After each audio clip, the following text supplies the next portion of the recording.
কাবাকে পুনর্নির্মাণ করা হচ্ছে, হাজরে আসওয়াদকে বের করা লেগেছিল এবং রিনোভেশন শেষে আবার হাজরে আসওয়াদকে তার জায়গা মতো মানে ব্ল্যাক স্টোন যেটাতে চুমু দিলে মানুষের গুনাহ মাফ হয়ে যায়, এই হাজরে আসওয়াদ পাথরকে আবার জায়গা মতো রাখতে হবে।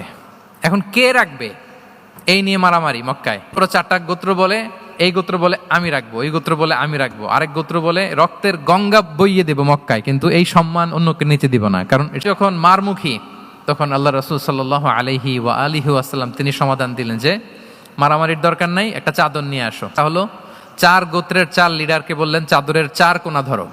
4 কোণা ধরলো, রাসূল সাল্লাল্লাহু আলাইহি ওয়াসাল্লাম তিনি পাথরটা নিয়ে মাঝখানে রাখলেন। এবার 4 নেতাকে বললো আসো। এরপরে আল্লাহ রাসূল সাল্লাল্লাহু আলাইহি ওয়াসাল্লাম ওনার মোবারক হাত দিয়ে, বরকতময় হাত দিয়ে হাজরা আসওয়াদকে নিয়ে নিজ হাতে রাখলেন। এবার সবাই হ্যাপি, গ্রহণ করতে পারছে। আসলে মূল স্ট্যাটাস কিন্তু চলে গেছে রাসূলের দিকে, নাকি? ওরা তো এটা টাচও করতে পারে নাই, পারছে? ওরা চাদর ধরেই হ্যাপি, কিন্তু পাথরটা ধরেছিল কে? রাসূল সাল্লাল্লাহু আলাইহি ওয়াসাল্লাম। চাদরে রেখেছিল কে? রাসূল সাল্লাল্লাহু আলাইহি ওয়াসাল্লাম। চাদর থেকে নিয়ে আবার কাবা ঘরে সেট করেছিল কে? রাসূলুল্লাহ সাল্লাল্লাহু আলাইহি ওয়া আলিহি ওয়াসাল্লাম। এভাবে উনি কনফ্লিক্ট রিজলভ করতেন থ্রু হিজ উইজডম, ওনার প্রজ্ঞার মধ্য দিয়ে।